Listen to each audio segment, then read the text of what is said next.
All right, welcome back everyone. Appreciate you tuning in. In today's video, we're going to be covering a couple different exciting things that are happening within the indie game world. So for those of you who are plugged in to that world, you're probably quite familiar with Steam Next Fest happening this and next week. For those of you who aren't, it's essentially an event that Steam puts on to showcase different demos and games coming out this year. It's a really great opportunity to get eyes and wish lists on your game. And if you've done some strategic marketing prior, you can build on that momentum with events like this. And so our studio isn't quite there yet to participate in this specific Steam Next Fest, but rest assured there's two more times that this event occurs this year, one in June, one in October. So we'll be pushing towards those dates. Now, a lot of awesome games being launched out there. There is one particular game that our studio is excited about, which is Twisted Tower. The demo just dropped. All three of us played it, and for our team, it's an absolute 10 out of 10 smash hit. It is so freaking good. So here's the Steam page. I'll just read the bio background here on the game. Blast your way through an abandoned theme park, crawling with fairy tale mascots, twisted puzzles, and deadly traps. Uncover the dark secrets of your past as you race to the top to win the prize and the love of your life. Yep, and that's definitely got me hooked. So this is an action-adventure game with a dark and mysterious twist on the world of carnivals and creepy mascots. And so the creator and developer of this game is a guy by the name of Thomas Brush. We've been following his YouTube channel for a few years now, where he's documented his progress of making this game. So for us, he's been a huge source of inspiration, and we've all learned an invaluable amount of info from him. And he's just truly an authentic, awesome dude who's willing to share so much educational content for free. So shout out to Thomas. I know my channel is the size of a grain of sand in the YouTube beach right now, but in the rare off chance you ever stumble across this video, nothing but love for you, sir. Okay, so we've all played the demo, and while we could talk about so many different things that make this demo great, I want to focus on the music, and particularly the main menu music, which is the first thing you hear when you click play and launch into the game. So let's take a listen.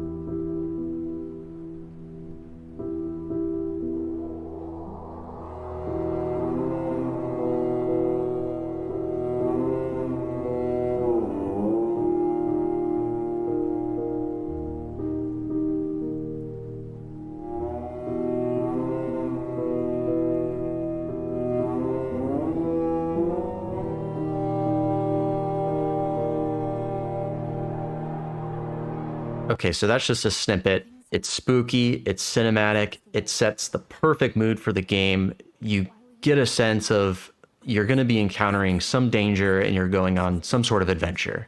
There's this blend of haunting pianos, this dark cello that really starts to carry the melody, eerie choirs, and subtle strings that really give off a Tim Burton-esque theme park horror vibe. So since I love this main menu theme so much, I thought I need to try and recreate this from scratch. Let's hop over to FL Studio and we'll start to break down what are the different components that make this song great. Let's just give this one more listen, just the first part right here.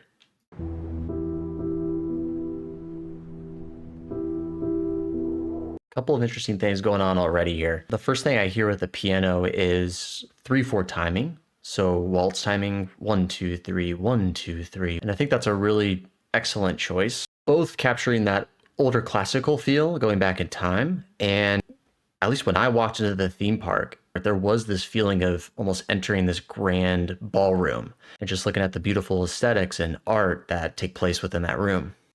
Let's listen to the next section here.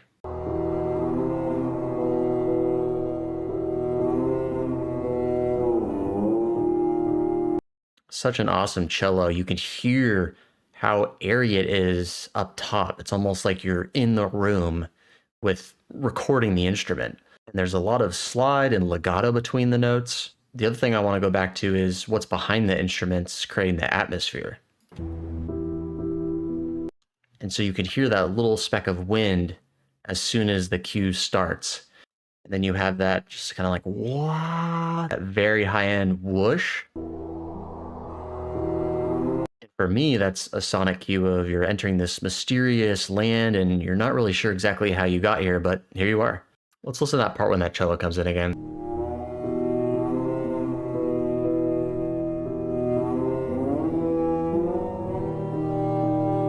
So this 8-bar loop is really clever because the first 4 bars, the cello movement and melody stays, it moves, but it stays somewhat at home base.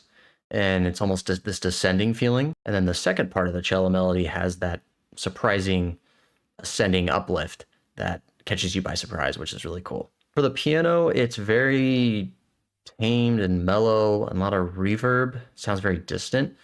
The closest thing I could find was this piano on Augmented Grand Piano. It's called Scorched Felt.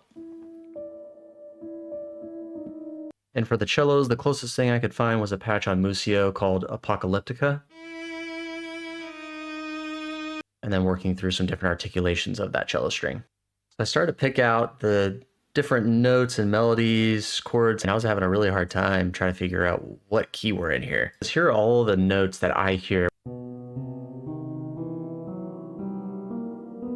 So it has that mysterious, exotic feel to it.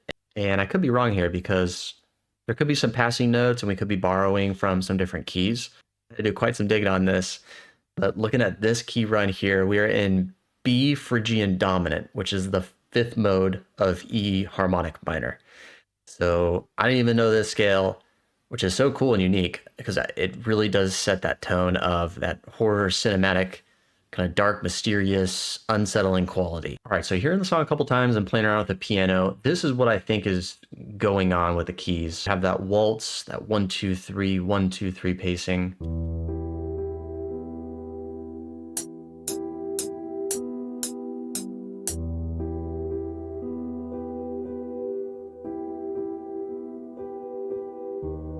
So we're starting this first chord on E minor right here. And then we're dropping that chord down a minor second down to D sharp major. Right. So on its own, sounds like a pretty happy chord, but because we're dropping a semitone, there's a lot of tension between that chord progression.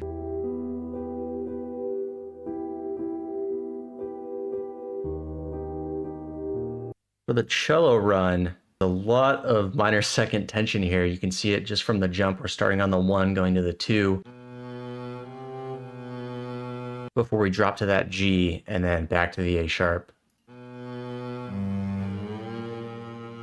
And I don't think I got it quite right, but there's a really nice kind of legato articulation there, or note slide, where you can just hear the slide into the G to the A sharp very seamlessly.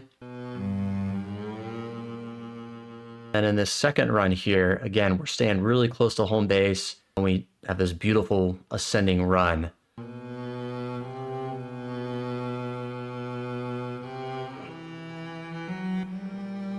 So if we put the piano and the cellos together, it'll sound something like this.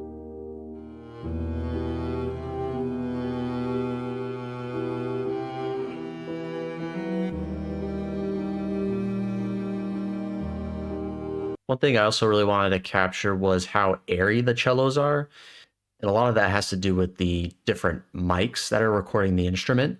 So right here, I'm putting a little bit of mic pre-hum. So this is without. And this is with.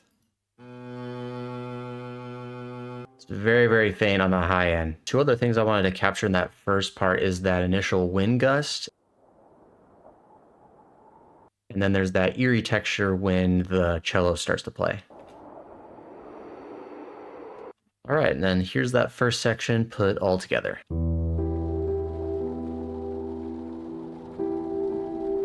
Tiny. Things have changed since the war. While we were away, I met someone whose established position promises a steady future.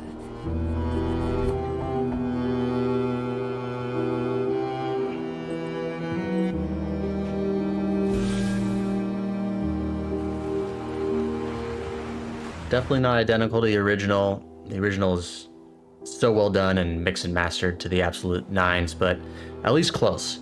All right, that's it for today. I only had time to do the first section there. I might do a part 2 on what's going on with the second part of that soundtrack, because it's really great. But if y'all haven't checked out Twisted Towers demo, go on Steam, download it, get in there. It's really, really good. And this is just a little taste of how great the soundtrack is. Wait till you play the demo. If you have played this demo, feel free to drop in the comments what was your favorite part and where you had the most fun through the playthrough. Made it this far, thanks for making it through. We'll catch you on the next vid.